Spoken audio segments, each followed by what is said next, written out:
नमस्कार, मैं हूँ निधीश त्यागी और आप हैं अंकारा डीप टाइप पर।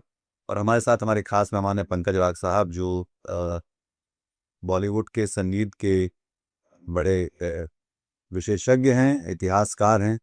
और उनकी दो किताबें इस पर आ चुकी हैं। एक दोनों की यात्रा और एक कैफे सिने संगीत। अ, इसके अलावा वो ओरल हिस्ट्री पे उनके दूसरे काम हैं, जो 1857 की क्रांति। और वो एक नौकरशाह रहे हैं और साथ में फिल्म टेलीविजन इंस्टीट्यूट के डायरेक्टर भी रहे हैं।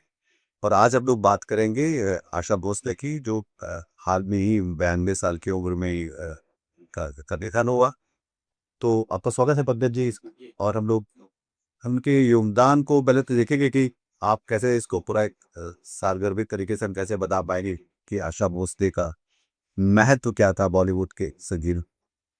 देखिए, आशा भोसले का सबसे बड़ा महत्व तो ये है कि जब फीमेल सिंगर्स की हम बात करते हैं तो लता मंगेशकर के बाद सबसे बड़ी सिंगर निर्विवाद रूप से आशा भोसले पर पाए जाते हैं। यहाँ तक कि कई लोग ये भी मानते हैं और सही ही मानते हैं कि जहाँ तक विविधता या वर्सेटैलिटी का प्रश्न है, आशा भोसले उसमें लता मंगेशकर से भी थोड़ा आगे बढ़ सकती। उदाहरण के तौर पर आप अगर एक तरफ उमराव जाट की गजलों में, जिसमें खयाम ने उनकी आवाज़ के स्वर ग्राम को थोड़ा नीचे करके उनसे दबाया और इसका बहुत ही लाजवाब इफेक्ट कस्बों में आया। वही दूसरी तरफ आप ओपी नैयर के साथ उनके गीतों को नहीं, जिनमें थोड़ी शोखी भी है, थोड़ी चंचलता भी है, रूमानियत भी है। और उन्होंने आशा भोसले के बेस को, आवाज़ से बेस को बेहतरीन तरीके से एक्सप्लॉइट की। और तीसरी ओर आप आर डी बर्मन को ले, जिनका एक एक्सपेरिमेंटेशन आशा भोसले के साथ हमेशा से लाजवाब, चाहे वो कटी पतक का मेरा नाम है, तो वहाँ से आप शुरू करें और यहाँ तक कि मार डालेगा दर्द जिगर, मार डालेगा दर्द जिगर, कोई इसकी दवा कीजिए। पति पत्नी नाम की एक फिल्म, और उसमें आर डी बर्मन इतने एक्सपेरिमेंटल थे कि उन्होंने बॉसा नोवा बीट इसमें इस्तेमाल की, वे एक लैटिन अमेरिकन बीट। और इसकी रिकॉर्डिंग के बाद आशा भोसले ने कहा, ये 1967 के बाद ये लड़का बहुत आगे गया है। तो एक तरफ आप आर डी बर्मन की गौन एक्सपेरिमेंट है, मैं भूले ही एक बिल्कुल टॉप थी बॉन्ड 303 जो 80s में आई थी, उसका ये गाना सुनी लाजवाब। मैं हूँ लिली आई हूँ तुझको देने दिल, प्यार तो एक तरह का जो कैबरनी क्लब सॉन्ग्स की जो एक विधा है, तो इसको आर डी बर्मन ने काफ़ी हद तक स्टैब्लिश है। हालांकि थोड़ा बहुत पहले भी रखा, लेकिन आर डी बर्मन ने कैबरे को जिस तरह एक विधा के रूप में स्थापित किया और हर इस कैबरे को आशा भोसले ने गाया और बहुत ही सेंसुअस तरीके से गाया। तेही मेरी यारी बड़ी पुरानी तेरे से हिंदी, तेरी मेरी मेरी तेरी तेरी मेरी यारी बड़ी पुरानी। इसमें जो जो बुनियादी जो आप कह रहे हैं कि लता मंगेशकर के बाद और कई चीज़ों में उनसे बेहतर, पर एक और बात ये भी है कि वो लता की छोटी बहन भी थी और उनके एक तरह से छाया या साए में रहकर वो बड़ी हुई। और उसके बाद उन्होंने अपनी जगह बनाई, जो कि लता जी से एक अलग जगह, अलग एक तरह से मुकाम भी उन्होंने हासिल किया। तो ये प्रक्रिया कैसे हुई? क्योंकि मंगेशकर 4 बहनें थी और एक भाई, तो उसमें आशा भोसले ही जो है बाद में एकदम से सबसे अलग इसमें, और उनका एक अपना पूरा एक, इसको बोलते हैं आपा मंडल की तरह। अरे भाई की शुरुआत में तो आशा भोसले को बहुत छोटी बी ग्रेड फिल्मों कई दाहे मिलते थी और कुछ हफ्ती बोल पौराणिक फिल्में वे सुपर बनती थी, अर्ली 60s में उसमें गाने का मौका मिलता था। लेकिन ओपी नैयर के आने के बाद और सीआईटी और नया तौर के बाद आशा भोसले को स्थापित कर देने से लिए मैं कहूँगा कि ओपी नैयर के संगीत का बहुत बड़ा हाथ है। और ये इसलिए भी क्योंकि वो ओपी नैयर था, लता मंगेशकर से मनमुटाव हो चुका था और ओपी नैयर ने ये घोषणा कर दी थी कि मैं लता से भी एक भी गाना नहीं कर।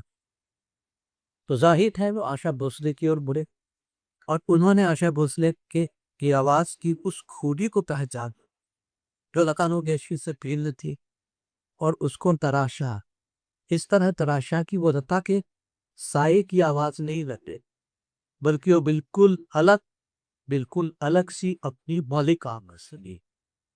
ये बहुत बड़ा कंट्रीब्यूशन ओपिनियन का है, जिसके कारण आशा भोसले लता मंगेशकर में लगभग सबका साथ।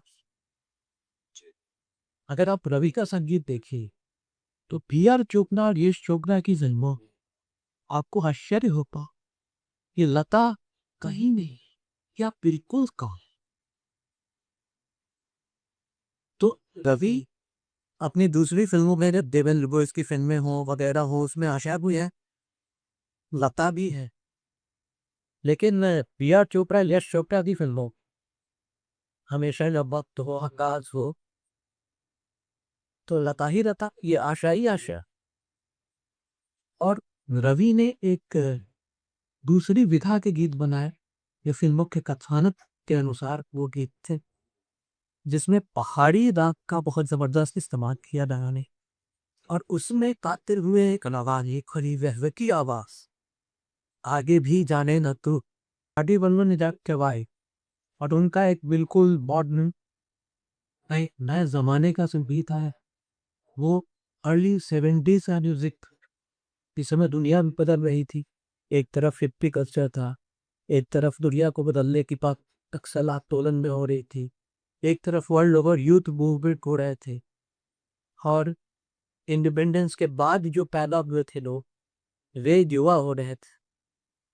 वो एक नया तरह का संगीत चाहते थे, बिल्कुल नया तरह का संगीत, और उस नए तरह के संगीत को लेकर आए आदि पर और उनको इसमें आशा की आवाज कहीं अधिक मॉडर्न है।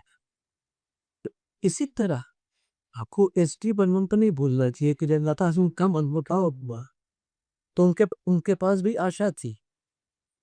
वह लाजवंती का कोई आया धड़कन कहती है, एक उस गाने बार सुनिए, आपको लगेगा कि पैदरी के साथ जुगलबंदी करनी है आशा भोसले और इसको आशा से बेहतर कोई गा नहीं सकता। कोई आया धड़कन कहती है, कोई आया धड़कन कहती है। इसमें तो शौक ही आई है, कोई आया तो करता है तो ये एक चर्चा था, एक शौक ही। उसी तरह इसके वर्णन क्यों ठीक है, हाल कैसा है जनाब का, अच्छा की ना, हारी चलो हाथ जाओ ना, इस तरह के बहुत सारे गीत हैं जिसमें एक तरह का एम्बिश शौक। हाल कैसा है जनाब का, क्या ख्याल है आपका, जिन्ने हारी चलो मान जाओ ना, देखी सबकी यारी मेरा दिल जलाओ ना। पर ये जो पूरा एक मार्केट जैसे फोर्सेस जैसे तय करते हैं, और वो एक जमाना था जब लता मंगेशकर की तो एक छत्र राज्य था वहाँ पे बॉलीवुड के सतीर पे, और सब लोगों को, तो उसके बीच में ये कैसे हो पाया हो विनय रोई तो गया, पर ये मतलब एक गायक और उसकी छोटी बहन होते हुए भी देखा जाए तो, और कोई ये चैलेंज जो है ठीक से दे नहीं पाया है लता मंगेशकर का चैलेंज जो आशा भोसले ने इस तरह से। तो यही तो खासियत है आशा भोसले, किसी और में ये वर्सेटैलिटी नहीं थी। गीता दत्त में वो शौकी, वो चंचलता, वो रूमानियत भी आती थी कहीं कर, लेकिन भाषा वाली वर्सेटैलिटी नहीं थी। आप गीता दत्त को एक गजल गाते हो इमेजिन नहीं कर सकते, आप आशा भोसले से इमेजिन कर सकते हैं दो बाजू में।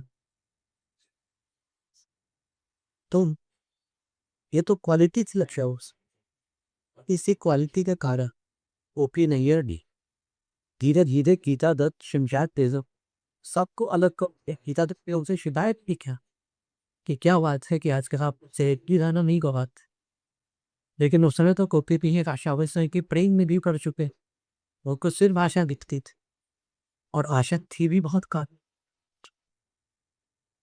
तो इसका आशा भोसले इस खाब की तो की।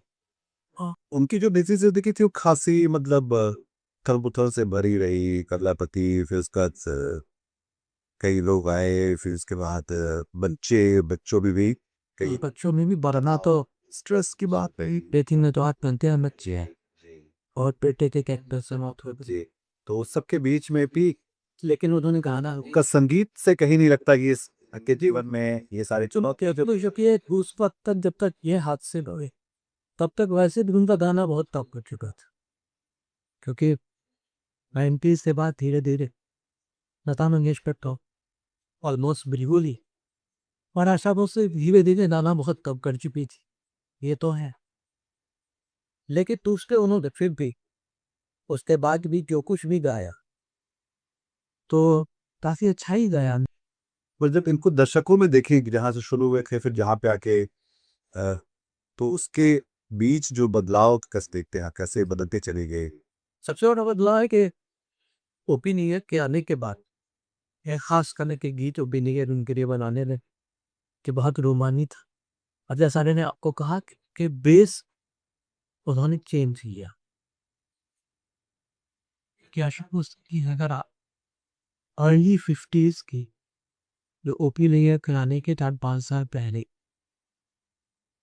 जो गीत आप सुनेंगे उस समय उसकी आवाज आपको थोड़ी पतली थी और ग्रेजुअली आशा भोसले जो ओपी नैयर ने जो उनका बेस डिस्कवर किया उसमें उनकी एक आवाज में गंभीरता आ गई। तो एक तो ये, दूसरा जैसा मैंने खियाम का पैडल दिया बहुत बार मिटा खियाम देव की आवाज की जो ऑक्टेव थीम्स को भी नीचे बढ़ गई, उनसे दबाया उबराव जा। और तीसरा ओपिनियन ने उनकी आवाज की शोखी को पहचान, एस.डी. बर्मन ने उनकी आवाज की शोखी को पहचान और आर.डी. बर्मन जिन सारे गातों के तीनों गीतों के रिहर्सल में बैठते थे एस.डी. बर्मन के साथ, उन्होंने तो उसको लेकर कमाल ही कर दिया।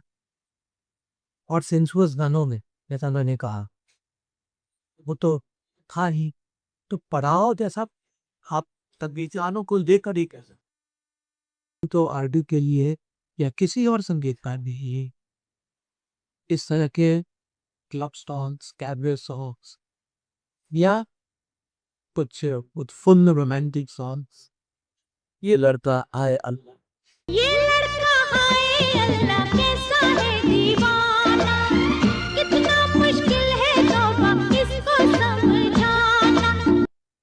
इस सब के लिए तो आशा लीज अमेरिका से वो इतनी उम्र थी लंबी भी जी कि वो उन्होंने अपने रिमिक्स भी खुद ही गाए। ये ऐसे ऐसे ऐसे गायक कम जो अपने रिमिक्स खुद ही गा रहे हैं कि वो मेरी सोदा रे, मुझे याद है कि वो बाद में MTV वगैरह में आता था तो बता तो आशा भोसले खुद तो गा रही होती है। ये जो शास्त्रीयता और जैसे कि और फिर लोकप्रिय व फिल्मी संगीत गाने के बीच का जो बातें दोनों बहनों में शायद अच्छी ही रही थी। मतलब मैंने बाद में एक पढ़ा था कुंवर गंधर्व ने तम निशा पे भी लिखा था कि उसको हम क्यों ऐसा लोकप्रिय मान के आपको खारिज नहीं करना चाहिए राधा बेशक को की शास्त्रीयता अपने हिसाब से। इसके बारे में आप क्या कहते हैं? जो शास्त्रों की पूरा परिवार ही और पति पत्नी का जो व्यापक परिवार, बड़ा परिवार भी सभी में शास्त्रीय संगीत का बहुत अच्छा नॉलेज जी, लालेवाफ शास्त्रीय संगीत की जानकारी और आशा भोसले को भी थी और बहुत सारे गाने उन्होंने गाए भी जो शास्त्रीय गीत बढ़िया नल थे। जैसे आंदोलित फिल्म का एक गीत है जयदेव का छापति किया हुआ, क्या है पिया कैसे मिलना, पिया को मिलन कैसे होएगी मैं जानू नहीं। ये मुझे वर्ड स्टीव से आती याद है। लेकिन लाजवाब शास्त्रीय संगीत को गाया तो भी था हटियाली याद दे रही थी, एक नए तरह की वडियाली वास्का फिर अजीत वर्मन के इस गीत पर माँ बोलो कब तलक ये उम्मीद अन्ना है, तो ओ वडियाली की है और उस पर टॉसी चल कर टच भी लाने आप टॉसी कौन सारे गीत उन्होंने गाए और लेकिन स्थापित को ओबी नैयर, आर डी बर्मन और एस डी बर्मन की विभिन्न विधाओं के गीत। और इस पूरी वेद ने कि वो शायद उसके लिए उपलब्ध थी कि चाहे वो खलनायिका का गाना हो या किसी और का या एक सेकंड स्ट्रिंग का गाना हो, वो शायद उन सबके लिए तैयार थी और वो प्रयोग घर में थी। गजब की इतना प्रयोग शायद ही किसी ने नॉक की पता क्या कि मतलब उशु द किशोर कुमार ने किया जो प्रयोग।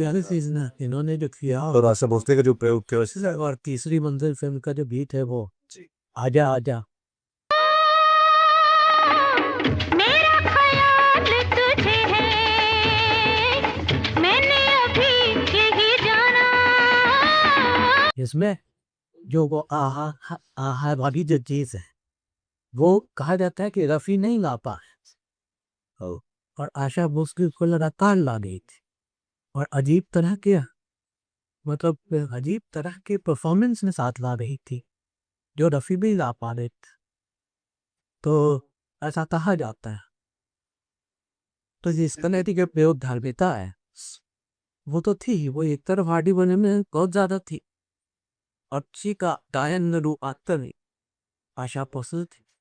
आखिरी में जो मतलब ऐसा हो था कि आप बताइए अभी तक 10 कौन से गाने हम थे। बहुत मुश्किल है याद कर, चलिए देखते हैं कोशिश। हाँ तो कोशिश कर सकते हैं कि हम जो 10 या 15 तो गाने जो आशा भोसले बलमा खुली हवा में बलमा खुली हवा में। कश्मीर की कड़ी, और ये गाना शायद फिल्म में नहीं ली। फिर दूसरा मैंने कहा यही वो जगह, यही वो जगह है, यही वो फिजाएं, यही वो कभी आप हमसे मिले थे।